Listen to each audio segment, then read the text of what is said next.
At least your brother is a pilot. You are still just a gutter kid. My dad said this, humiliating me in front of all our guests. But they did not know the truth. I was the owner of the airport where my brother worked, and right there, in front of everyone, he was about to get fired. Before we begin our story, make sure to hit that subscribe button. You might just be our lucky subscriber today, as we are picking someone special to receive a gift. And while you are listening, drop a comment telling us where you are from and what time you are watching this. Who knows, your hometown might be the next place we feature in a story of hardship, resilience, and ultimate success. In an old suburban neighborhood in Oak Haven, there was a house that was always loud when guests were around, but painfully quiet when it came to matters of the heart. That was where the Bowman family lived. David Bowman was well known in the area as a former city councilman. He was a man who loved to brag about the achievements of his eldest son. His wife, Barbara Bowman, was quiet, kind, and always caught in the middle of two sons who were treated completely differently by their father. The eldest was Ryan Bowman. He was tall, clear-skinned, well-dressed, and from a young age, he dreamed of becoming a commercial pilot. The youngest was Sam Bowman. When he was a kid, he was scrawny, tanned from the sun, and his clothes were always stained. After school, he would head straight to the farmer's market, the local diner, or the street corners to hustle for any odd job that paid a few bucks. "Barbara, look at our oldest," David said one time, holding Ryan's report card. "High marks in English, great posture, lots of charisma. He is definitely going to be a pilot." Barbara smiled, but when she saw Sam standing by the doorway, drenched in sweat and holding a paper bag of apple turnovers, she immediately walked over to him. "Sam, eat something first, sweetie. Did you walk all the way here?" "Yes, Mom," Sam answered quietly. "Miss Dinah sold out of turnovers. She gave me the leftovers and $5. But before he could step fully into the kitchen, he heard David's harsh voice. "What is with that look again? You look like a street rat. Are you not ashamed of yourself compared to your brother? While he is studying hard, you come in here smelling like cheap grease and exhaust." Sam froze. He never understood back then why helping others and earning his own pocket money was something to be ashamed of. All he knew was that without that extra cash, Barbara would struggle with the grocery bills. If he earned a little something, he could buy his own pencils or notebooks without having to beg for money. "David," Barbara said carefully, "Sam is still young. He is just trying to help." "Help?" David scoffed. "If that is what he calls help, he is going to grow up with no real ambition. Look at your brother. He acts differently. He carries himself differently. That is a son you can be proud of." From then on, Sam slowly got used to that exact scene. For every compliment Ryan received, Sam got a criticism to match it. When Ryan got brand new shoes for a school event, Sam was handed his worn-out hand-me-downs. When Ryan got an allowance for extra tutoring, Sam was told to tough it out. Whenever there were guests, Ryan was asked to sit in the living room and entertain them. Meanwhile, Sam was ordered to run to the corner store to buy ice, sodas, or charcoal for the grill. One afternoon after class, Sam stopped by Miss Dinah's diner. Miss Dinah was a widow, a bit plump, always had a red dish towel slung over her shoulder, and spoke like she was always in a rush even though she had a heart of gold. She saw Sam sitting on a stool, staring blankly at the high school students walking past with their expensive backpacks. "Hey Sam," Miss Dinah called out. "Why the long face? You look like the world just told you that you are not allowed to dream." Sam offered a bitter smile. "It is nothing, Miss Dinah. I was just thinking." "Thinking about what?" "Thinking if it is true that I am just a gutter kid." Miss Dinah stopped stirring her massive pot of chili. She looked at the boy and let out a heavy sigh. "Kid, not everyone on the streets ends up going nowhere. Sometimes, the streets are where the smartest people learn. That is where you see people's true colors. That is where you learn how to hustle and survive." Sam did not answer right away, but the old woman's words stuck in his mind. From then on, whenever David sent him out on errands, he didn't just blindly follow orders. He observed. He watched how the fishmonger haggled over prices. He watched how the convenience store owner kept track of credit tabs. He watched how the cab drivers negotiated with their passengers and how people kept working even when they were dead on their feet. Not far from their neighborhood was the old Oakhaven airfield. It was an aging regional airport, not nearly as massive as the ones in the big city, but it had cargo planes, small passenger flights, and a hub of delivery company offices. Sometimes, when he was done with his odd jobs, he would swing by the airfield fence and just watch the planes. He did not dream of becoming a pilot like Ryan. He was far more interested in what happened before the plane even left the ground. He watched the guys pushing the heavy cargo crates. He watched the mechanics checking the landing gear. He watched the security guard logging entries at the gate, the dispatcher holding the two-way radio, and the passengers rushing to catch their flights. One afternoon, he was hanging around outside the diner. Old man Ulysses, a retired cabbie, noticed him. "Do you want to fly up there someday, kid?" Ulysses asked. Sam shook his head. "No, sir. I just want to understand how it all works together." Ulysses chuckled. "Well, you are looking a lot deeper than I thought. Most people just look at the airplane. But you? You are looking at the system." Sam did not know back then how important that word would be. System. But that was exactly what he slowly fell in love with. By the age of 12, he already knew how to count small profit margins, estimate daily earnings, talk to adults, and spot a scammer from a mile away. He learned all of this not because someone taught him in an expensive private school, but because life pushed him out of the house every single day. In school, he was not the richest kid, nor was he the most stylish. But he was brilliant in math and social studies. That was where Mrs. Laura Cassidy noticed him. She was a slender, soft-spoken teacher who wore glasses and always carried a worn-out tote bag full of books.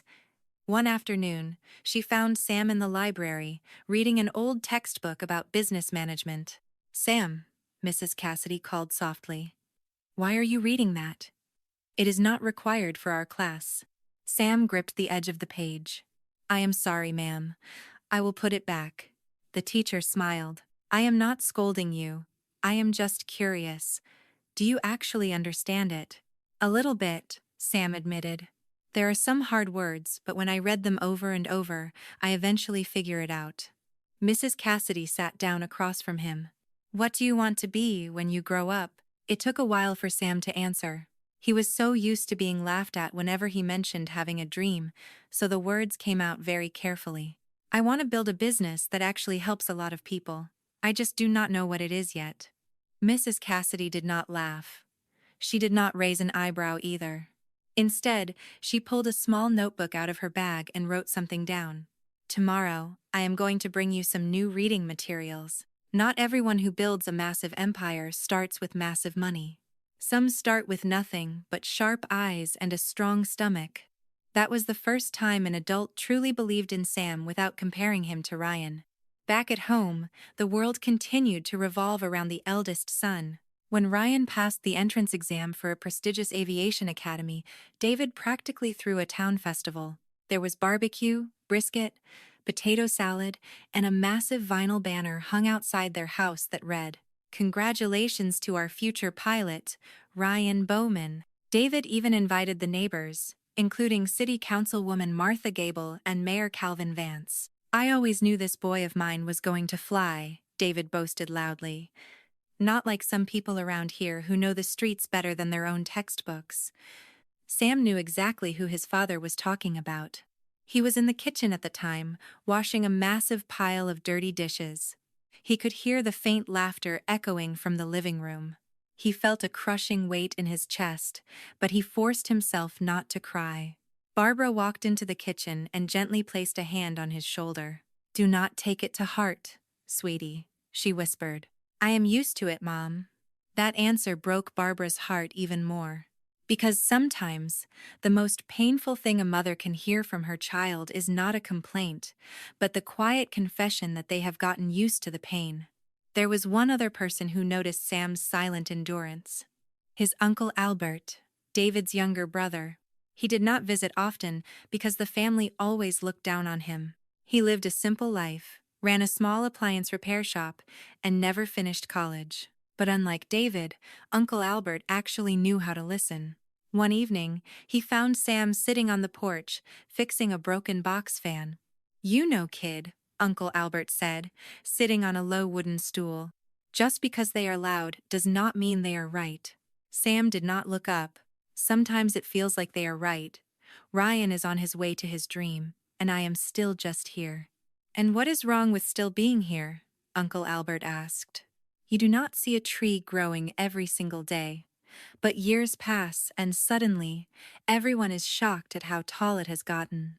Sam thought about that. During those quiet nights, a silent strength began to build inside him. He did not fight back. He did not yell. He did not rebel, and he did not run away from home. Instead, he saved his money. He read. He worked. He studied how the world operated, all while being belittled by his own family. Then came his high school graduation. He woke up early, ironed the old dress shirt Barbara had fixed up for him, and wore Ryan's old shoes, which he had polished until they shined. He had a medal in math, and a special recognition award for his leadership in the school cooperative. He thought that, for just this one day, David might actually show up for him. But just as he and Barbara were about to leave, the phone rang. It was Ryan. He was at an aviation networking event in the next town over and needed his dad to pick him up. Without a second thought, David grabbed his car keys. "Dad," Sam called out softly. "My graduation is today."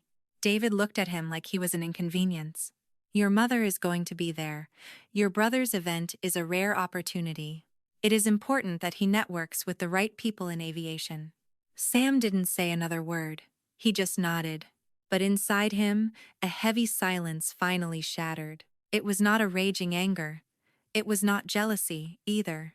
It was a promise forged from years of constant rejection. When his name was called on stage, Barbara clapped for him. So did Mrs. Cassidy, Miss Dinah, Old Man Ulysses, and Uncle Albert. They were a small crowd, but they were enough to keep his spirit from collapsing completely. As he gripped his medal, he looked out into the distance, straight toward the old airfield where he used to watch the planes take off. In his mind, the promise was crystal clear. He would never beg for their love. He would never beg to be noticed or to be made a source of pride. The day would come when he would no longer have to explain who he was. The day would come when the boy they called a gutter kid would build his own empire in a world they thought only belonged to people like his brother. And on that day, he would not carry the weight of revenge. He would carry the proof that the person they stepped on could be the very reason everyone else gets to fly. The morning after graduation, Sam did not wait for anyone to open a door for him. He woke up before dawn, while the streets of Oakhaven were still pitch black. The house was dead silent. The only sound was the sweeping of Barbara's broom in the kitchen. On the table, she had wrapped up some leftover chicken and biscuits for his lunch. "Sam," Barbara said softly when she saw him dressed and ready. "Where are you going so early?" "I am going to look for a job, Mom," Sam replied, adjusting the old canvas bag Mrs. Cassidy had given him. "I will not be able to go to college right away. I know we do not have the money for it." Barbara stopped sweeping. For years, she had tried her best to hide their financial struggles from him. But she also knew that Sam had understood the truth for a very long time, even when he kept quiet. "I am so sorry, sweetie. If I only had the means." "Mom." Sam cut her off gently, his voice warm. "Please do not apologize. It is not your fault. I am still going to get my degree. Maybe not today, but I will get it done." Barbara walked up to him and adjusted the collar of his shirt. "Be careful out there. And no matter what your father says, remember that you are never beneath anyone." Sam did not say anything else. He kissed his mother's cheek and walked out the door before David could even wake up. He did not want to hear another lecture about his lack of direction in life. The truth was, he had a very clear direction. It was just invisible to people who only looked at fancy titles, crisp uniforms, and inflated egos. He walked straight to the Oakhaven airfield, the place he had spent years observing from the other side of the chain-link fence. Walking through the main gates as a job applicant felt entirely different. He was no longer just a kid peeking through the wire. He carried a manila folder with his high school diploma, his grades, a few recommendation letters from Mrs. Cassidy, and a quiet courage built from every insult he had ever swallowed. At the small cargo operations office on the edge of the tarmac, he was hit by the smell of old paper, cardboard, jet fuel, and sweat. Men were hauling heavy wooden crates, a woman was barking orders into a two-way radio, and an older security guard was sitting by the entrance. "What do you need, son?" the guard asked. "I am hoping to apply for a job, sir. Anything you have available." The guard looked him up and down. "Cargo loader, janitor, messenger, whatever it takes, sir." The guard nodded. "I am Buster Quinn. Tell them inside that I let you through, but do not get your hopes up. The manager is in a terrible mood today." When Sam stepped inside, he almost bumped into a woman speed-walking with a clipboard and a radio. She had her hair tied up in a messy bun, wore a simple blouse, and looked completely in her element amidst the chaos. This was Eve Monroe, the chief dispatcher for the cargo office. She glanced at Sam while shouting instructions at two crewmen. "Flight Cargo 217 is delayed by 20 minutes. Make sure the medical supplies are at the loading bay immediately. And do not mix them with the frozen goods." She suddenly spun around and looked at Sam. "Are you lost, kid?" "No, ma'am. I am here to apply for a job." "I? 18 years old, ma'am. Finished high school?" "Yes, ma'am." "Do you know how to read delivery routing codes?" "Not yet, ma'am, but I am a very fast learner." Eve looked at Sam a little closer. She was probably used to hearing that line from 100 desperate applicants. But Sam's tone was different. There was no arrogance, no begging, just a very clear, starving desire to learn. She pointed toward a corner. "Sit over there. When Mr. Malvern comes out of his office, tell him you are looking for work." A few minutes later, the manager, Rick Malvern, stepped out. He was wearing an expensive dress shirt, shiny leather shoes, and was glued to his cell phone, acting like the device was more important than the people waiting for him. He frowned when he saw Sam. "Who is this?" "An applicant, sir," Eve replied. "He is looking for a job." Rick glanced at Sam's paperwork and sneered. "Just a high school graduate?" "Yes, sir." "No college degree?" "Not yet, sir." "Not yet," Rick repeated mockingly. "That is what all the broke kids say. Look, we need a cleaner for the cargo records room. It pays minimum wage, and I do not want to hear a single complaint. If you slack off, you are fired on the spot." Even though the offer was insulting, Sam took the job. On his first day, he was not given a desk, a uniform, or any proper orientation.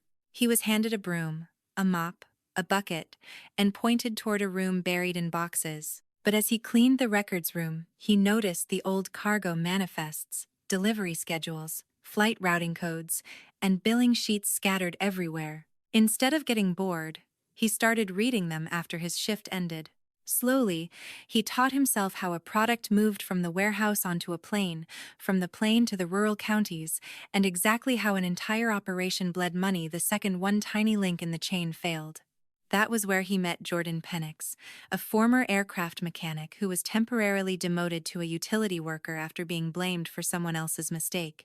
Jordan was skinny, sunburned, had a scar over his eyebrow, and always carried a beat-up notebook full of engine diagrams. "You the new guy?" Jordan asked one evening while they were stacking wooden crates together. "Yes, sir. I am Sam. I am Jordan. I used to be a mechanic around here. Now I fix broken office chairs and lift heavy boxes."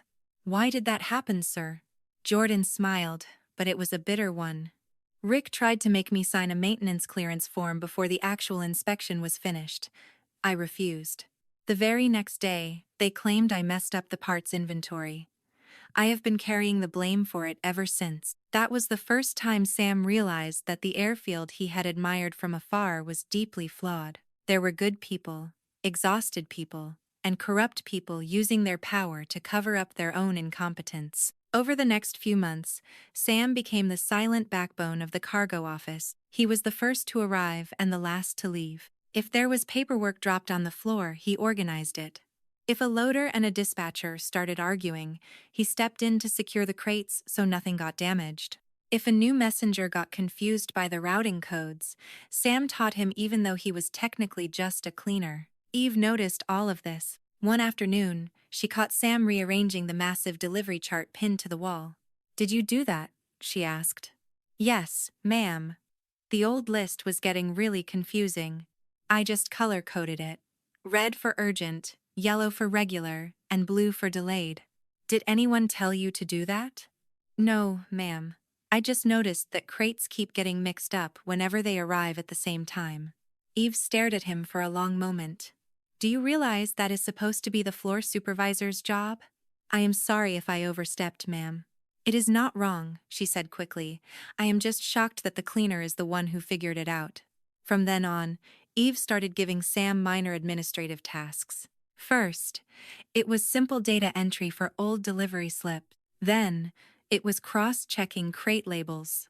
Eventually, he was the one reminding the loaders which shipments needed to be prioritized. Sam never complained, even though his workload tripled and his minimum wage salary stayed exactly the same. To him, every task was a lesson, and every lesson was an investment. Meanwhile, back at the Bowman house, the gap between Sam and Ryan grew wider. Ryan was officially in aviation school. There were always new photos of him in his crisp uniform. He always had exciting stories about his flight simulator training. And David always showered him with praise. "Ryan, son, keep pushing hard. You are the one who is going to elevate the Bowman family name." Sam was eating quietly at the far end of the dining table when David noticed him. "And you, Sam, how long are you going to keep sweeping floors at the airfield? You are surrounded by multi-million-dollar airplanes, and all you have in your hand is a dirty mop." Barbara stopped eating.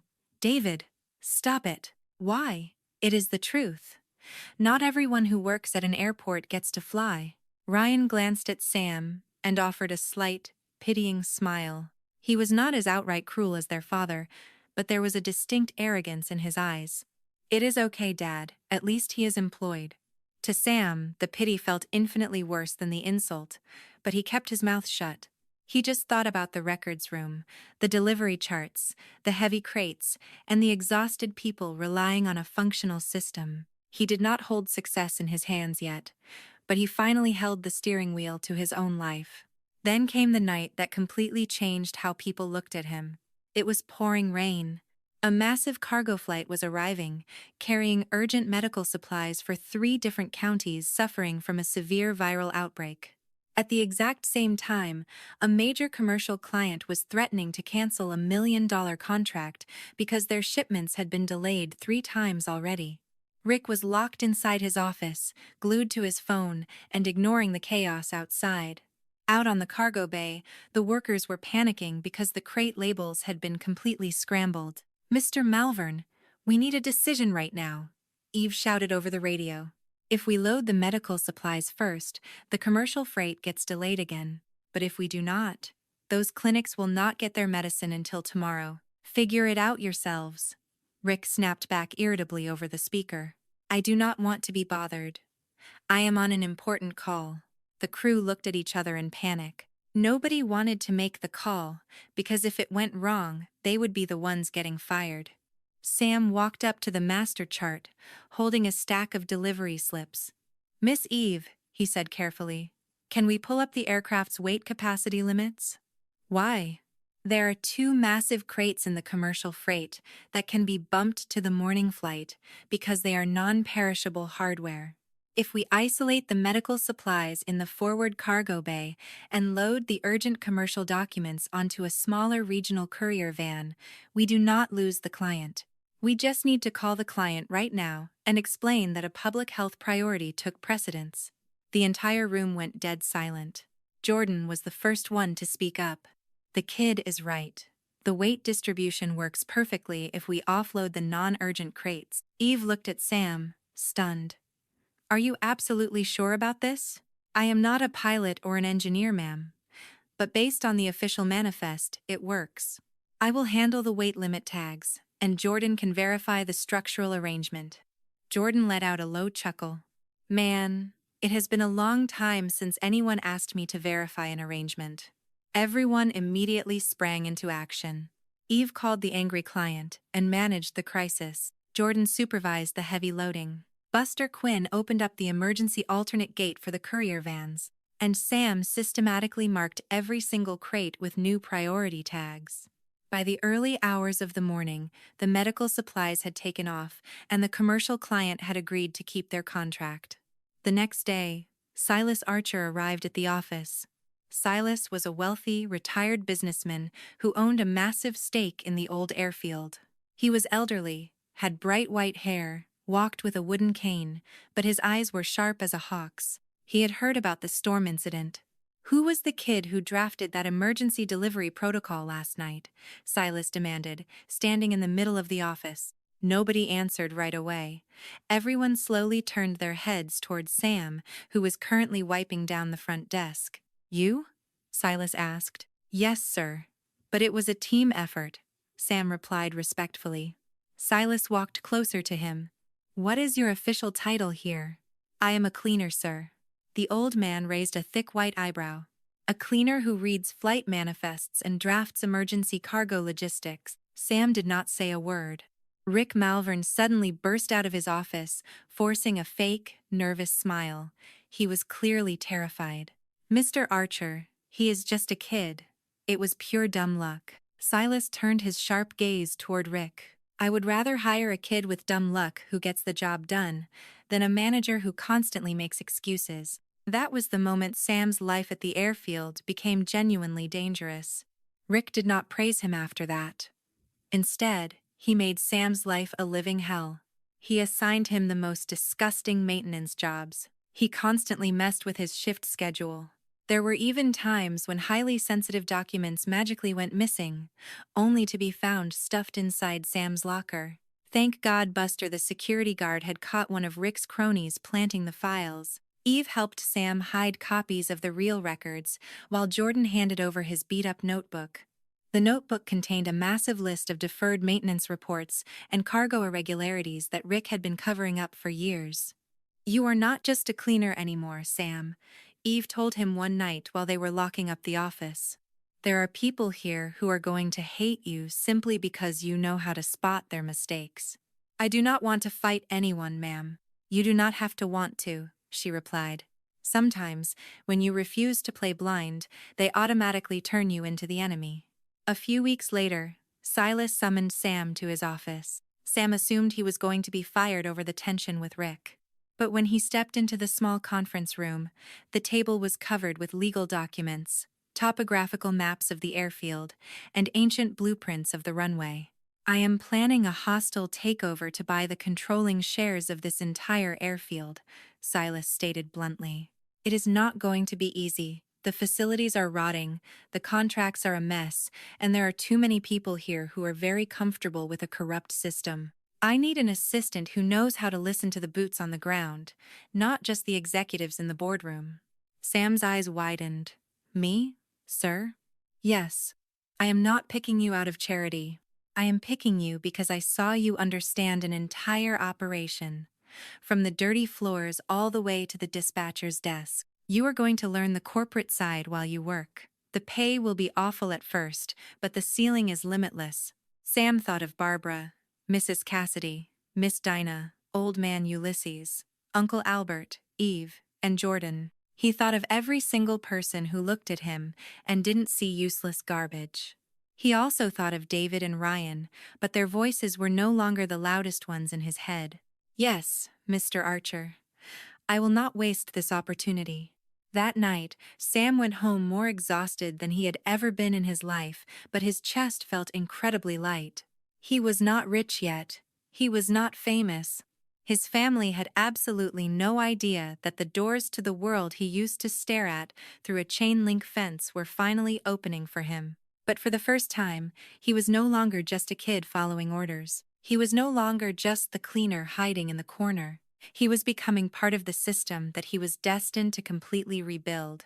From the moment Silas Archer took Sam under his wing, the rhythm of his life shifted. He was no longer just mopping floors, hauling crates, or organizing papers. Now, he carried a notebook, a pen, and thick folders full of documents he barely understood at first. There was heavy, technical jargon, contracts buried in dense legal terms, and financial statements that looked like a brick wall he could not possibly climb over. But Sam did not back down. Every single night after his shift, he would sit at the old wooden table in their kitchen. While everyone else in the house was fast asleep, he wrote down every word he didn't understand. He researched them using the old business books Mrs. Cassidy had given him, and sometimes he would interrogate Eve the next morning. "Miss Eve," he asked one time, while they were in the break room, "what exactly does projected passenger growth mean?" Eve looked up from her cup of coffee. "It is an estimate of how much passenger traffic will increase over the next few years. Why? Mr. Archer gave me a report about his master plan to turn this place into a major regional airport. If our growth projection is wrong, this entire project could go bankrupt before we even break ground." Tch, Eve smiled faintly. "You really do not sleep at all, do you?" "I start panicking when I do not understand something." "That is a good trait," she replied. "The most dangerous people in the world are the ones who do not understand anything, but pretend to know everything." Under Silas's mentorship, Sam learned that an airport was not just concrete runways and airplanes. It was a living, breathing ecosystem. It required maintenance, security, passenger services, cargo logistics, emergency response protocols, fuel management, tenant leasing, community relations, and above all else, trust. If trust was broken, it did not matter how beautiful the terminal was, nobody would want to fly out of it. If the system was solid, even a tiny, run-down airfield could become an engine of hope for an entire city. The first year of the airfield's rehabilitation was brutal. Many investors refused to gamble their money on the old Oak Haven airfield. They argued it was too small, the facilities were prehistoric, and there was simply no market demand. There were local politicians trying to extort them for building permits. There were construction contractors trying to overcharge them. And there were former employees loyal to Rick Malvern secretly spreading rumors that Silas was going senile and that his new right-hand man was just an uneducated janitor. One night, after an exhausting board meeting, the administrative office was completely empty. Sam was sitting in front of a massive runway blueprint, struggling to reprioritize the repair budget. Silas walked in, leaning heavily on his cane, holding a mug of tea. "You look exhausted, kid," the old man said. "I am fine, sir. I can handle it." "I did not ask if you could handle it. I stated that you look exhausted." Sam paused. His entire life, whenever he was tired, he was told to suck it up and stop whining. It was incredibly rare for someone to acknowledge that he was actually human. "Sir, if we do not fix the runway drainage system before the rainy season hits, the federal inspection will be delayed. If the inspection gets delayed, we have to push back the massive investor presentation." Silas sat down across from him. "You know, Sam, there are two types of ambition in this world. The first is the ambition to prove that you are better than everybody else. The second is the ambition to build something that will outlast you. Which one is driving you right now?" Sam did not answer immediately. He remembered David. He remembered being called a gutter kid. He remembered his high school graduation with empty chairs, and the countless nights he forced himself not to cry. But he also remembered Miss Dinah, exhausting herself at the diner. He remembered old man Ulysses, struggling to make a living driving his cab. He remembered Buster, who had been a security guard for decades without any decent healthcare benefits. He remembered Jordan, stripped of his dignity over a false accusation. And he remembered Eve, working 10 times harder than anyone else, only to be hidden behind the names of louder, arrogant men. "I want to prove that you do not have to step on people's necks to rise to the top. And I want to build a place that creates real opportunities for people like us." Silas nodded slowly. "If that is true, then do not let the anger consume you. Use the pain as fuel, but never let it become your master." Years flew by. From executive assistant, Sam was promoted to project coordinator. From project coordinator, he became the chief operations strategist. He enrolled in evening classes for a degree in business management, paying his tuition with his savings and a partial scholarship Silas helped set up.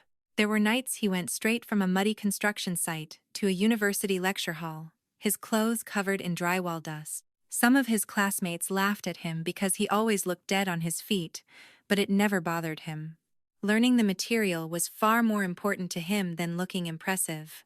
Eve, meanwhile, climbed the ranks from dispatcher to director of operations. She ruled the scheduling, staff training, and passenger flow with an iron fist. Jordan, after Sam formally exposed Rick's fraudulent maintenance records, got his title back and became the senior maintenance supervisor. Buster was promoted to head of security training. And even Miss Dinah secured a lucrative commercial contract inside the terminal during the airport's soft opening.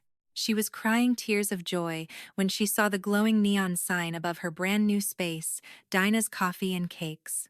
"Oh, Sam," she said, wiping down her spotless marble counter. "You used to sit outside the airfield eating my leftover turnovers. Now, you are the entire reason I am standing inside this building." "I am not the reason, Miss Dinah. Your food is just genuinely that good." "Listen to you, smooth talker," she laughed. "But all right, I will take the compliment." On the 7th year of the massive rehabilitation project, the new Oakhaven Regional Airport officially opened its doors. It was not as gigantic as the massive international hubs, but it was spotless, incredibly efficient, and had a crystal-clear vision. There were commercial flights routing to neighboring states. There were heavy cargo routes exclusively for local farmers and regional manufacturers. There was a rapid response medical transport partnership with the provincial hospital. And there was a specialized technical training program for young kids who wanted to enter the aviation industry but could not afford the elite academies. On the exact day of the grand opening, Sam stood quietly in a corner of the main terminal. He was wearing a sharp, tailored dark suit that Silas had practically forced him to buy. He wanted to stay in the background during the ribbon-cutting ceremony, but Eve grabbed him by the arm. "You are not hiding in the shadows today," she ordered. "You bled for this place." "A lot of us bled for this place, Eve." "Yeah, but you were the one holding the walls up when they were about to crush us." Silas was also off to the side, sitting in a wheelchair because his physical health had deteriorated over the years. But his eyes were still bright and sharp as he watched the very first wave of passengers roll their luggage into the gleaming terminal. When the ceremony ended, Silas called Sam into his private executive office. He pushed a thick leather binder across the mahogany desk. "What is this, sir?" Sam asked. "Share transfer documents. I am slowly selling off my controlling equity to you. Just like we discussed with the board, there are massive corporate conglomerates offering me millions to buy this place. But I want it in the hands of the man who actually understands the blood and sweat poured into the concrete." Sam took a step back. "Sir, this is astronomical. I cannot possibly afford." "You can," Silas interrupted sharply. "You are not just buying it with cash. You are buying it with years of unpaid overtime, profit-sharing equity, deferred compensation, and the absolute trust you built in this community. This is not a charity handout, son. You earned every single page of this." That night, Sam could not sleep. He held the signed documents in his hands, listening to the faint roar of jet engines echoing through the window of his small rented apartment. He had not told his family anything. He didn't know exactly why, but a part of him wanted to keep David in the dark. Not because he wanted to hide his success forever, but because he desperately wanted to know if his father could ever look at him with respect without knowing his name was on a boardroom plaque. But back at the Bowman household, absolutely nothing had changed. Ryan was still the golden boy. He had graduated top of his class from the aviation academy and was eventually hired as a commercial pilot for one of the regional airline partners that flew directly out of Oakhaven. Because his airline was partnered with the new airport, Ryan's name dominated every single conversation at the dinner table. Whenever Sam visited the house, pulling up in a simple pickup truck and wearing a plain button-down shirt, David still looked at him like he was an utter failure. "You are getting older, Sam, and you still dress like a bum. Look at your brother. When he walks through the neighborhood, everyone stops and stares. He is a pilot. He commands respect." Barbara was in the kitchen, silently chopping vegetables. Sam could clearly see her hands shaking with anxiety. "I have a good job, Dad," Sam replied softly. "A job?" David scoffed loudly. "What exactly do you do over there? Shuffle papers in some back office?" Just because you work inside an airport does not mean you are anywhere near the top. The pilots are at the top. They are the ones in the sky. They are the ones people look up to. Sam did not say another word. If he wanted to, he could have pulled out his embossed business cards. He could have shown the board resolutions, the photos of him shaking hands with the state governor during the inauguration. He could have dropped the legal contract proving he was now the majority owner and chairman of Oak Haven Regional Airport after Silas had fully retired. But he chose to stay quiet. He did not want his father's first moment of respect to be born out of shock and intimidation. He wanted to see if there was an ounce of unconditional love left in the man, even without a fancy title to validate it. Meanwhile, at the airport, Ryan's true colors were starting to bleed through. During his first few months as a pilot for the Oak Haven routes, everything was fine. He was charming to the passengers, looked phenomenal at media events, and knew exactly how to smile for the cameras. But behind the cockpit doors, the massive arrogance fueled by a lifetime of his father's praise began to poison his work. He was frequently late for pre-flight briefings. He snapped at the ground crew whenever they reminded him of safety protocols. One afternoon, he completely lost his temper and screamed at a senior cabin attendant, Nora Owens, simply because she corrected his passenger manifest count. "Captain Bowman, we need to reconcile the manifest numbers before we authorize boarding," Nora said politely. "I am the pilot in command here," he replied coldly. "Do not ever try to teach me how to do my job." "This is a federal safety protocol, sir." "Protocol?" Ryan laughed mockingly. "Do you have any idea how many flight hours I have logged? How many years have you been handing out tap water and peanuts?" Word of the incident reached Eve, and she immediately drafted a formal incident report. When it landed on Sam's desk, he did not speak right away. He read the report twice before looking up at Eve. "Are you absolutely certain these statements are accurate?" "3 different staff members corroborated it," Eve said. "And this is not an isolated incident. He has 2 late briefings, a formal complaint from the ramp coordinator, and a minor procedure deviation from last month." Sam pinched the bridge of his nose. He hated the knot tightening in his stomach. As a brother, he wanted to give Ryan the benefit of the doubt. As the owner of the airport, he knew that letting unchecked arrogance fester in aviation was a recipe for a fatal disaster. "Document everything," Sam ordered. "No special treatment, but absolutely no personal attacks. We follow the book to the letter." He also pulled Jordan into his office to audit the maintenance logs signed by Ryan. That was where they found a deeply concerning pattern. There were multiple instances where Ryan had signed off on pre-flight acknowledgments before the engineering team had even finished their sweep. It was not quite enough to revoke his license immediately, but it was a massive red flag. "Boss," Jordan said, using a title he rarely used with Sam. "I do not want to cross a line here. He is your brother. But if he treats paperwork with this much disrespect, what the hell is he going to do when he hits severe turbulence with 100 souls on board?" Sam stood by the massive glass window of his office, staring down at the runway. A small commuter plane was slowly taxiing to the gate, followed by a ground crew vehicle. He remembered the little boy named Sam, peering through a chain-link fence, desperate to understand how the entire machine worked. Now, he understood perfectly. And because he understood, the weight on his shoulders was crushing. "We are not going to let anyone get hurt, even if it is my own last name printed on that incident report." Before escalating things to a formal disciplinary hearing, Sam decided to confront Ryan privately. He wanted to give him one last chance to fix his attitude before the corporate machine tore him apart. They met at a high-end coffee shop near the runway, far from the eyes of the airport staff. Ryan walked in wearing his full pilot's uniform, aviator sunglasses hanging from his chest pocket, looking incredibly annoyed. "Make this quick, Sam. I have a pre-flight briefing later." "Ryan, we need to talk about your incident reports." Ryan raised an eyebrow. "Reports? Since when did you become the hall monitor?" "This is not about me. This is about safety. There are multiple formal complaints regarding your hostility toward the crew, and there are maintenance logs you need to explain." Ryan laughed, but there was no humor in it. "You have a lot of nerve trying to lecture me about aviation. Are you the one flying a multi-million-dollar jet? Did you survive the academy?" You are just hiding behind a desk pushing papers, Sam. Which is exactly why I have to make sure the people flying the planes are not a danger to everyone else, Sam said, his voice heavy with restraint.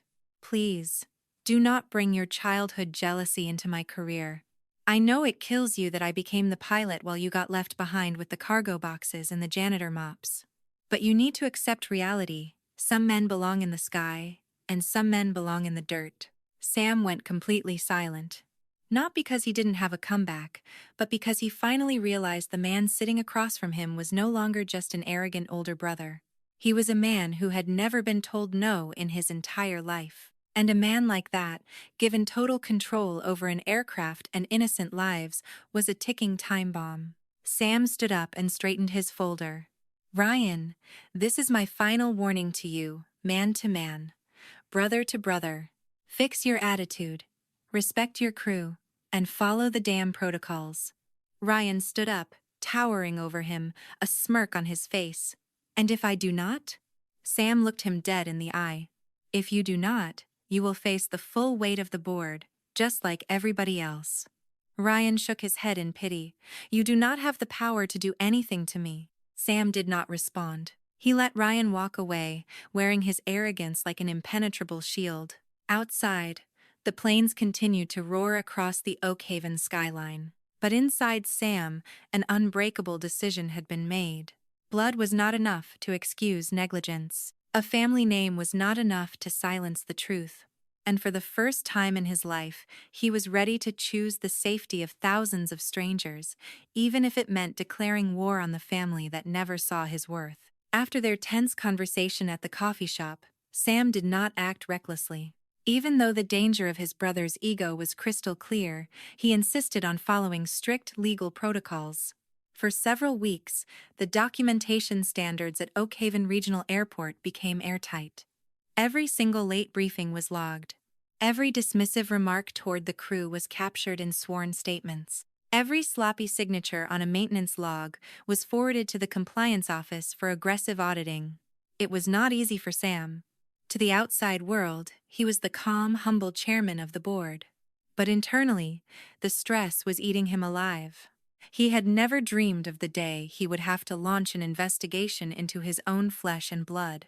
He spent countless nights alone in his office long after everyone else had gone home, staring at the flashing runway lights in the dark, wondering how it had ever come to this. One evening, Eve walked into his office carrying a thick, red-tabbed folder.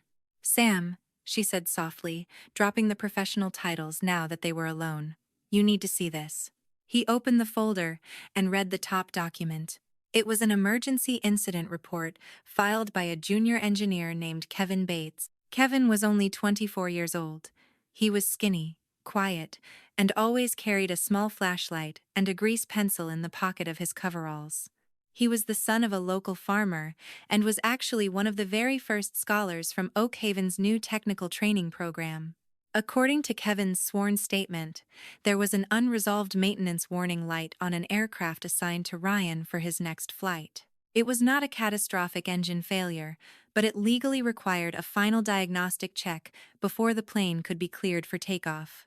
Ryan had cornered Kevin and tried to force him to sign the clearance form anyway, so the flight would not be delayed. Sam felt the blood drain from his face. His hands turned ice cold. Did Kevin sign it? Sam asked, his voice dead flat. No, Eve replied. He refused, but he stated on the record that Ryan threatened him. Ryan told him that if he did not sign the paper, he would personally make sure Kevin never worked in aviation ever again. Sam closed his eyes. Where is Kevin right now? Down in the maintenance break room. He is physically shaking. He did not want to cause trouble, but he refused to stay quiet. Sam stood up immediately. Let us go see him. I do not want him feeling like he is facing this alone. Down in the maintenance office, they found Kevin sitting on a wooden bench, gripping his cap, staring at the floor. Jordan was standing right next to him, arms crossed, looking like a bodyguard ready to snap the neck of anyone who tried to intimidate his kid. When Kevin saw Sam walk in, he jumped to his feet. Sir, I am so sorry for dragging you into this. I really didn't want to file a massive complaint, but I could not sign off on a plane that wasn't safe. Sam walked over, bypassing the corporate distance entirely, and stood right in front of the young engineer. He looked him straight in the eyes. "You did the right thing, Kevin. There is absolutely no flight schedule on Earth that is more important than human lives. And there is no pilot, manager, or executive alive who has the right to threaten an engineer into covering up a warning light." Kevin stared at him, clearly stunned by the unwavering support. "But he is your brother, sir." The room went dead silent. The air felt incredibly heavy. "Yes," Sam said softly. "He is my brother. But if I let someone get away with endangering lives just because we share the same last name, then I have no right to call myself the leader of this airport." From that moment on, the legal and compliance teams moved like lightning. Sam called in attorney Sarah Montez, the chief legal officer for Oakhaven Regional. Sarah was famous for being stone-cold, fiercely intelligent, and completely unbothered by anyone's corporate rank. She immediately laid out the battle plan. Secure all reports, activate witness protection protocols for the engineer, freeze all flight documentation, and prepare an emergency board injunction if necessary. "We cannot let this slide for another day," Sarah said in the war room, surrounded by Sam, Eve, and Jordan. "This is a legally actionable pattern. It has escalated far beyond a bad attitude." "How fast do we move?" Sam asked. "Before he steps foot in a cockpit again," Sarah replied. "And because there is documented witness intimidation involving a safety official, we are required by federal regulations to issue an immediate suspension pending a full investigation." Sam nodded slowly. At that exact moment, he knew the collision between his duty and his bloodline was finally unavoidable. Simultaneously, the Bowman family was frantically preparing for David's 60th birthday party. Barbara had been cooking and organizing for days, though the exhaustion and quiet dread were obvious on her face. David demanded a massive neighborhood blowout in their backyard. Not because he wanted to bond with his family, but because he wanted to parade the Bowman name in front of the entire town. Cousins, former city council colleagues, local business owners, and neighbors flooded the house. Mayor Calvin Vance was there, along with Councilwoman Martha Gable, wealthy investor Gregory Thomas, and a dozen of David's old drinking buddies who loved hearing him brag about Ryan. A massive vinyl banner hung across the back porch. "Happy 60th birthday, David Bowman." Tables were piled high, with barbecue, brisket, and potato salad. Plastic chairs were lined up perfectly across the lawn. Ryan was the absolute star of the night. He arrived wearing his crisp, tailored pilot uniform, shiny dress shoes, and a smile so confident he looked like he owned the entire city. "Ladies and gentlemen," David announced loudly, throwing his arm around Ryan's shoulders, "this is my son, the pilot. Senior captain for the Oakhaven Roots." Incredible, isn't he? Not every family is blessed with this kind of prestige. The guests clapped and cheered. Several people crowded around Ryan to take photos. Barbara stood quietly in the corner, forcing a polite smile. She knew something was terribly wrong. Sam's face had been dark with stress for days, and even though he hadn't told her anything, a mother always senses when a hurricane is about to hit her children. Sam arrived quietly, wearing a simple white dress shirt, dark slacks, and the cheap old watch Mrs. Cassidy had given him years ago. He didn't bring an entourage. He didn't make an entrance. He just walked through the side gate and immediately went to his mother. "Mom," he said, kissing her cheek. "Sam," she whispered, grabbing his hand tightly. "Are you okay?" "I am fine, Mom." But before they could speak any further, David spotted him. The proud, laughing host instantly vanished, replaced by the judgmental father he had always been. "Oh, look who finally showed up," David announced, his voice booming loud enough for half the yard to hear. "I thought you were too busy shuffling your little papers at the airport to remember my birthday." Several guests turned their heads. They were so used to David using his youngest son as a punchline that a few of them started chuckling before he even finished his sentence. "Happy birthday, Dad," Sam said calmly. David patted Ryan's shoulder and turned back to the crowd. "Look at my two boys, folks. One is a pilot, he has posture, a real profession, and respect. And the other one," David paused, looking Sam up and down with absolute disgust. "Well, at least your brother is a pilot. You are still just a street kid." A few guests laughed out loud. Others looked down at their plates, feeling the cruel weight of the insult. Barbara went pale. Uncle Albert, standing by the grill with Miss Dinah and old man Ulysses, gripped his beer bottle so hard his knuckles turned white. Sam just stood there. He did not answer immediately. He had heard those words for over a decade. But tonight was different. He was no longer a defenseless boy holding a meaningless high school medal. He was a man carrying the responsibility of hundreds of employees and thousands of passengers. "David," Barbara pleaded softly, "it is your birthday. Please, stop." But the attention of the crowd only fueled David's ego. "Why? It is the truth. Sometimes, you have to hit a kid with reality so he wakes up. Just because you sweep floors inside an airport doesn't mean you are on the same level as the men flying the planes.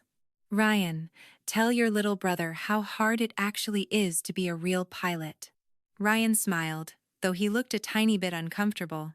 He had absolutely no idea that while this public humiliation was happening, 2 black corporate SUVs from Oak Haven Regional Airport had just pulled up to the front gate. The heavy wooden gates swung open. Eve Monroe walked into the backyard, flanked by Jordan, Nora, Kevin, and attorney Sarah Montez. They did not look like party guests. They were all wearing dark business attire, carrying leather folders, and looking like an execution squad. Councilwoman Martha Gable frowned. "Who are they?" David squinted toward the gate. Probably some of Ryan's coworkers coming to pay their respects. But as the group marched through the crowd, they completely ignored David and Ryan. They walked straight up to Sam. "Mr. Chairman," Eve said, her voice cutting clearly through the murmuring crowd, "I apologize for the intrusion. But we urgently need your signature on the emergency suspension order before we can officially issue tomorrow's flight roster." The entire backyard went dead silent. "Mr. Chairman?" a guest whispered in shock. Ryan's face froze. "Eve? What the hell are you doing here?" Eve didn't even look at him. Attorney Sarah stepped forward, holding a manila envelope. "Captain Ryan Bowman. Due to documented safety violations, the sworn allegation of witness intimidation against a junior engineer, and unauthorized pressure to clear a compromised aircraft, the Oak Haven Regional Airport Board of Directors is issuing your immediate suspension, pending a full federal investigation." It felt like all the oxygen had been sucked out of the yard. "What?" David roared, his face turning red. "What kind of garbage is this? Who the hell do you think you are, crashing my birthday to humiliate my pilot son?" Sarah turned to him calmly. "I am attorney Sarah Montez, Chief Legal Officer for Oak Haven Regional Airport." "Oak Haven?" David yelled. "Call the owner. Call your chairman right now. You do not get to disrespect my family in my own home." Nobody said a word for 3 excruciating seconds. Then, Sam slowly took a step forward. He didn't raise his voice. He didn't smirk. He didn't look like a man gloating over a victory. He looked like a man who had carried an agonizing burden for years and could finally put it down. "Dad," Sam said quietly, "I am the chairman." All the color completely drained from David's face. "What did you just say?" "I am the majority owner and chairman of the board of Oak Haven Regional Airport." A shockwave of whispers erupted among the guests. Mayor Vance sat up straight, his jaw slightly open. Councilwoman Martha Gable covered her mouth in shock. Miss Dinah wiped a tear from her eye. Old man Ulysses bowed his head, silently thanking God. And Uncle Albert just stared at his brother, as if he had been waiting for this exact moment his entire life. "No," David stammered, his voice trembling. "That is impossible. You are a street kid?" Sam finished the sentence for him, though there was zero bitterness in his tone. "Yes, sir, I am the son you called a gutter kid. I am also the kid who cleaned the cargo floors. I am the kid who worked under Silas Archer, took night classes, rebuilt an abandoned airfield, and bought the majority shares when he retired." Ryan turned to Sam, his face flushed with panicked rage. "This is what this is about? You launched an investigation into me because you are still insanely jealous of me?" That was when Sam's voice finally turned to steel. "This is not jealousy, Ryan. If this was jealousy, I would have rubbed my title in your face years ago. But I kept my mouth shut because I never wanted to be loved or respected just because I had a fancy title. I never put anyone in danger, Ryan screamed. Kevin, the young engineer, stepped forward. He was trembling, but he stood incredibly tall. Sir, you threatened to destroy my career if I didn't illegally sign off on a warning light. You are a liar, Ryan bellowed. Jordan stepped in smoothly. We have the time-stamped maintenance logs and your sworn signatures. This is not a witch hunt, Ryan. You did it. Nora, the cabin attendant, stepped up next. And it is not just about the warning light. We have endured your screaming, your insults, and your constant pressure to bypass safety protocols just so you would not be inconvenienced. Barbara clutched her chest, struggling to breathe. Ryan, is this true? Ryan couldn't form a coherent sentence. He looked furious, but deep in his eyes, raw terror was finally bleeding through. David desperately tried to save his golden boy. Sam, he is your brother. Cannot we just handle this quietly, inside the family? Sam looked at his father. In that split second, a barrage of memories flashed through his mind. The empty chairs at his graduation, the worn-out hand-me-down shoes, the nights spent scrubbing dishes while listening to Ryan being praised as a god. But he didn't use any of that as his weapon. Dad, if it was just family pride on the line, maybe I could have stayed quiet. But we are talking about human lives. We are talking about my crew. We are talking about the dreams of hundreds of employees who trusted me to protect them. I cannot trade their lives to protect our last name. Sam took a pen from Sarah. Right there, on the party table, next to the untouched barbecue and the plastic cups, he signed the official suspension order. There was no music playing. There was no laughter. The only sound in the yard was the scratch of a pen on paper. When he was done, Sarah took the document and formally faced Ryan. Captain Ryan Bowman, effective immediately. You are relieved of all active flight duties, pending a federal investigation. Please surrender your airport-issued access credentials. Ryan was shaking with pure rage as he unclipped his security badge from his lanyard. When he slammed it into Eve's hand, he refused to look anyone in the eye. He shoved his way through the crowd and stormed out of the backyard, leaving behind a family that no longer knew whether to chase after him or finally face the truth they had been running from. David collapsed into a plastic chair, looking like he had aged 10 years in 5 minutes. The guests awkwardly avoided eye contact. A few of them quietly slipped out the side gate. Others stayed rooted to the grass, entirely paralyzed by what they had just witnessed. Barbara, crying openly, walked over to Sam.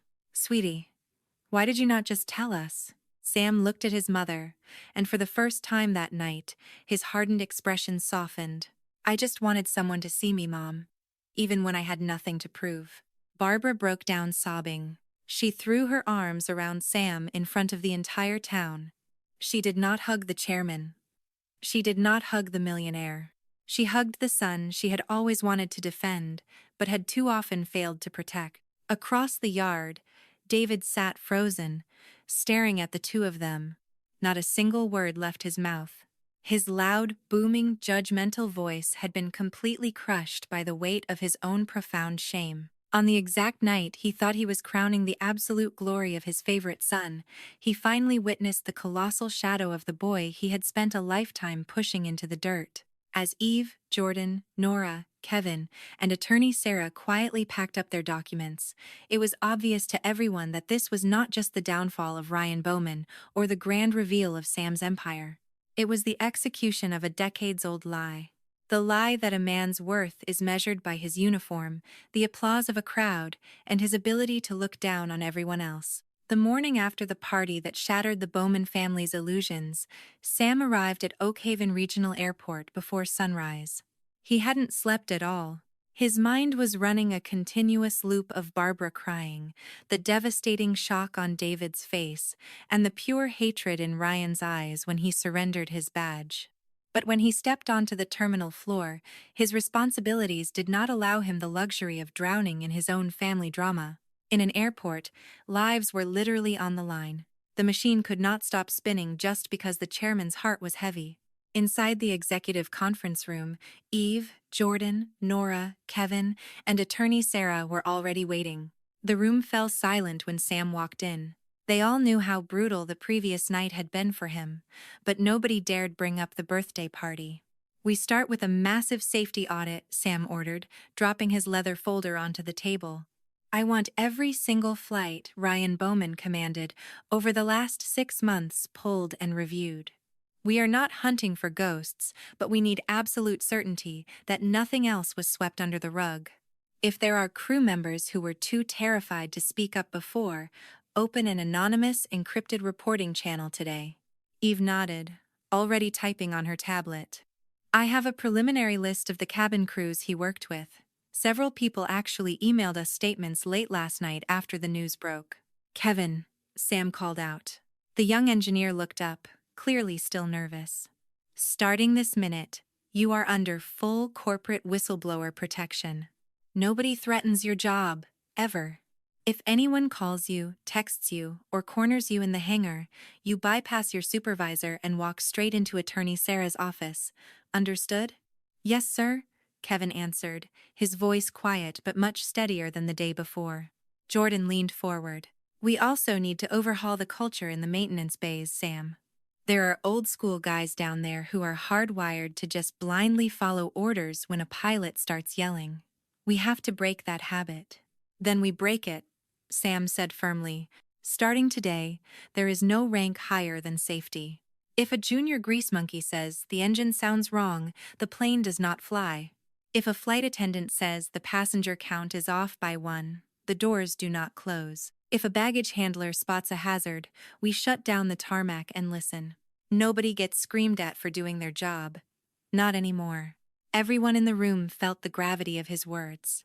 This was no longer just about Ryan. This was about systematically torching the culture of fear that had been hiding behind crisp uniforms and shiny corporate slogans. Over the next few weeks, Oak Haven Regional was effectively turned inside out. There were relentless interviews, mandatory retraining seminars, procedure audits, and quiet counseling sessions for staff members who had been verbally abused.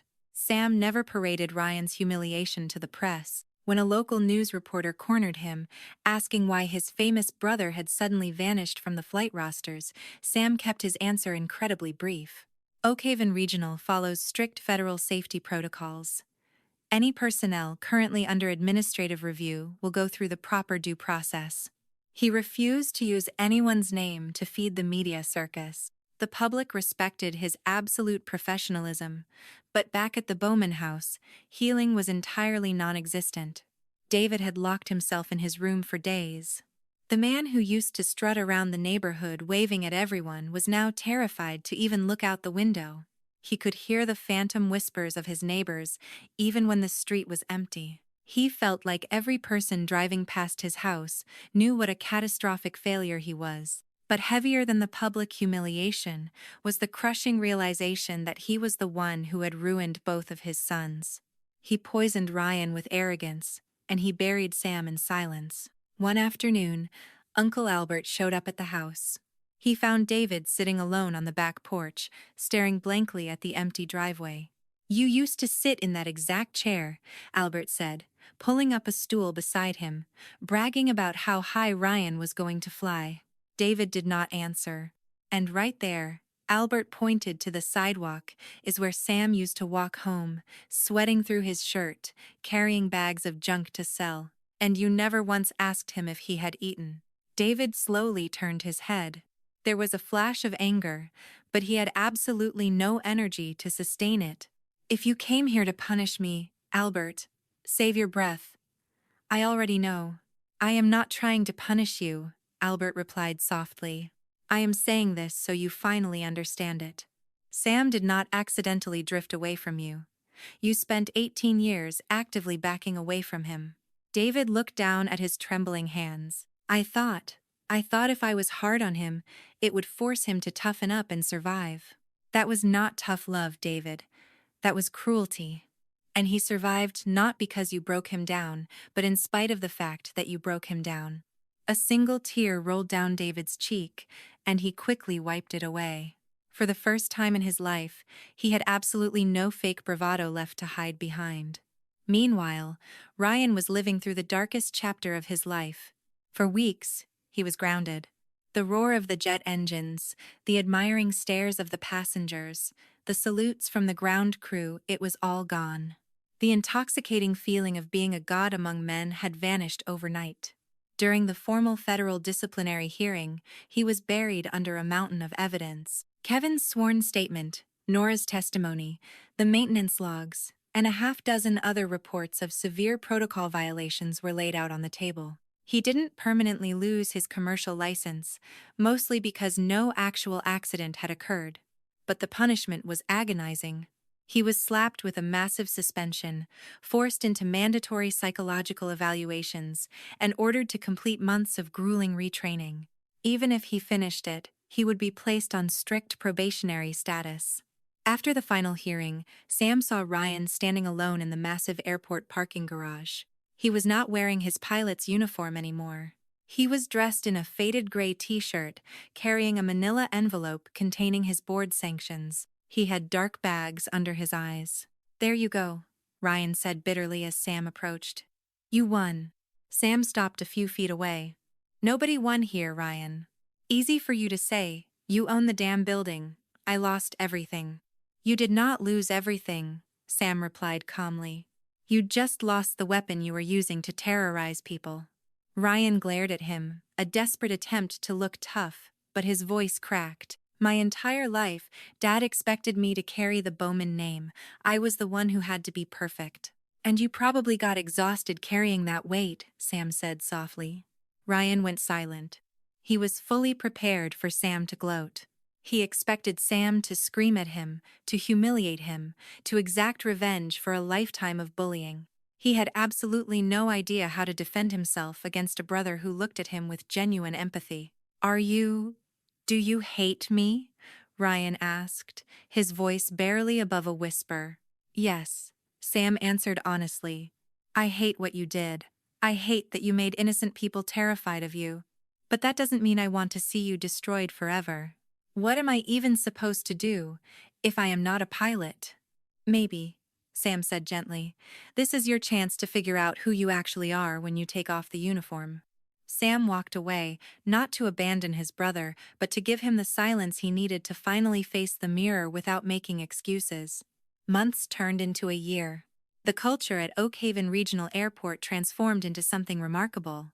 Sam instituted a mandatory crew respect and safety protocol. Every single employee, from the janitorial staff to the senior pilots, had to sit in a room together and learn about accountability, communication, and the absolute right to speak up without fear of retaliation. Nora became the lead instructor for cabin safety coordination. Jordan spearheaded the maintenance integrity workshops. Eve was officially promoted to Chief Operations Officer.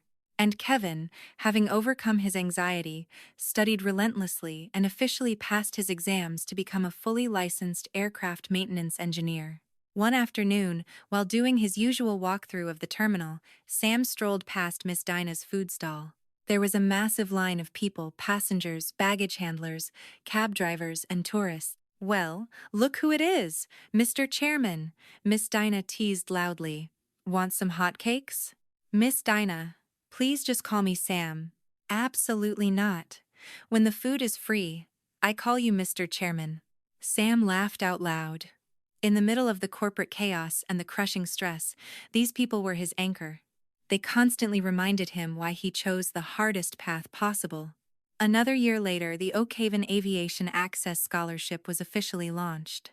It was a multi-million-dollar endowment designed to fully fund college tuitions for underprivileged kids who wanted to study aerospace, engineering, logistics, tourism, and airport management. The very first batch of scholars included the daughter of a mechanic, the son of a cab driver, a waitress from a local diner, and 2 kids who had previously dropped out of high school.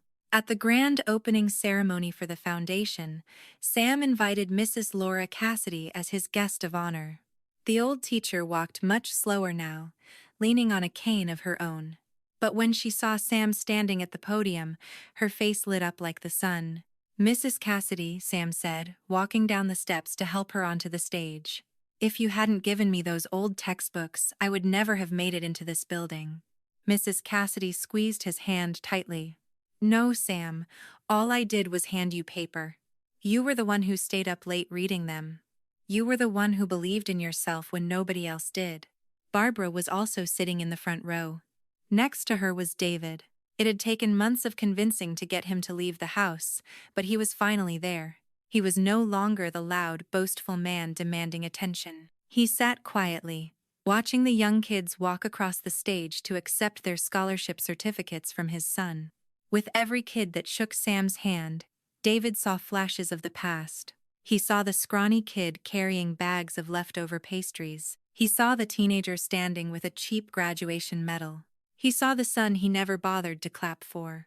When the ceremony ended, David slowly approached Sam, near the side of the stage. Barbara, Uncle Albert, Eve, Jordan, and Miss Dinah were all standing nearby, but nobody said a word. They knew this conversation had to happen without interference. Sam, David started, his voice cracking instantly. I do not even know if I have the right to ask for your forgiveness. Sam stood perfectly still, looking at him. He didn't walk away. My entire life, you just wanted me to look at you, David choked out. But all I ever looked at was what you lacked compared to your brother. I praised the uniform he wore, but I was totally blind to the blood you were sweating. I bragged to the world about how high he could fly, but I never realized you were the one building the runway. Please forgive me, son, not because I am old, not because I am embarrassed, but because I was so incredibly wrong. Barbara covered her mouth, crying silently. Uncle Albert let out a long, shaky breath. Sam stared at his father for a long time. A few tears and an apology could not erase over a decade of emotional abuse. It could not buy back the lonely nights in the kitchen. But as he looked into David's eyes, he saw that the arrogant politician was dead. The man standing in front of him was just a broken father, finally learning how to bow his head. I forgive you, Dad, Sam said quietly. But from now on, we start over. Not with pride, but with the truth. David nodded frantically, tears streaming down his face. Yes, yes, son, please, just let me try to make it right. The Bowman family did not magically become perfect after that day. Deep wounds do not heal overnight, but the poison was finally gone. David started visiting the airport. He didn't come to brag or announce who he was. He came carrying boxes of donuts and coffee for the ground crews. Sometimes, he would just sit quietly at Miss Dinah's stall, listening to the mechanics and dispatchers talk about their day. He forced himself to memorize the names of the people he used to treat like ghosts: the security guards, the loaders, the cleaners. That was how he finally learned that an airplane doesn't fly because of one man in a cockpit, but because of 100 invisible hands working in unison on the ground. As for Ryan, he successfully completed his brutal retraining program. But he wasn't immediately handed the keys to a jet. Per the board's strict mandate, he had to spend 6 months shadowing the safety coordination teams. On his first day in the program, Nora Owens was his instructor. It was agonizingly awkward for him to sit in a folding chair and take orders from the woman he used to treat like a servant. Captain Bowman, Nora said calmly, her voice professional but firm. In this room, everyone is a student, but before we open the manuals, there is something I need to hear from you. Ryan stared at the floor. The silence dragged on for 10 agonizing seconds. Finally, he looked up and met her eyes. I am sorry, Nora. I am sorry for screaming at you, for humiliating you, and for acting like you were beneath me. Nora didn't smile, but she gave a slight nod. I will accept your apology when I see the proof in your actions. Understood, Ryan replied quietly. I will prove it. A year later, Ryan was still not a senior captain, but he had become a dedicated instructor in the safety education team. He traveled to aviation academies, giving lectures to young pilots about the lethal danger of cockpit arrogance. He didn't try to hide his catastrophic failure. He used his own humiliation as a warning to save others. On the 3rd anniversary of the massive Oak Haven expansion, Sam threw a private gathering for the staff and their families inside the new community hall. It was not a flashy, arrogant gala. It was simple. Barbecue, brisket, hot coffee from Miss Dinah, and a small presentation for the graduating scholars. Silas Archer was there, incredibly frail now, but smiling warmly from his wheelchair as he watched the teenagers celebrate. Sam walked over and knelt beside him. "We did it, Mr. Archer." The old man patted his shoulder. "No, Sam, you are going to keep doing it. A real legacy is not built for a single flight." At the end of the night, Sam was asked to say a few words. He walked up to the microphone, looking out at the sea of faces. Behind him, through the massive glass windows, the runway was glowing under the setting sun. "For years," Sam began, his voice echoing through the silent hall, "I believed that my only purpose was to prove my worth to people who refused to see me. But I learned the hard way that a man's value is not measured by the people who applaud him. It is measured by the people he helps pull up from the ground." He looked at Barbara, then at David. He looked at Ryan, Eve, Jordan, Nora, Kevin, Mrs. Cassidy, Miss Dinah, Old Man Ulysses, Buster, Uncle Albert, Attorney Sarah, and Silas. They were the living pieces of the world he had once only dreamed of touching. "This airport," Sam continued, "is not a monument to revenge. It is living proof that when a kid from the gutter is finally given a chance and chooses to build instead of destroy, he can create a world where everybody gets to fly." The room erupted into applause. It was not the hollow, polite clapping of David's old neighborhood parties. It was roaring, thunderous applause built on genuine respect, deep understanding, and the shared survival of people who had fought through the dirt to reach the sky. After the speeches, Sam walked out onto the observation deck. David quietly followed him, his steps slow and careful. They stood side by side, leaning against the railing, watching a massive cargo jet roar down the runway and launch into the night sky. They didn't speak for a long time. Finally, David cleared his throat. "It really is a beautiful thing to watch, isn't it, son? Especially when you finally realize how many hands it takes just to get that thing off the ground." Sam smiled. There was no bitterness left. The heavy armor he had worn since childhood was finally gone. "Yes, Dad, it is. That is why there is absolutely no such thing as a small job when you are building a massive dream." That night, the deepest wounds of the Bowman family finally closed. Not because they magically forgot the past, but because they all chose to live in the truth. Ryan learned how to fall from the sky so he could earn the right to climb back up. David learned how to love without attaching a price tag to it. Barbara finally saw her family standing whole, no longer fractured by silent wars. And Sam? The boy they once called a street kid never had to shout his name or demand respect ever again. Because with every plane that safely lifted off from Oak Haven, with every struggling kid who received a scholarship, and with every invisible worker who finally realized their voice mattered, his legacy spoke for itself. A legacy that proved you never have to destroy the people who look down on you. You just have to outgrow them.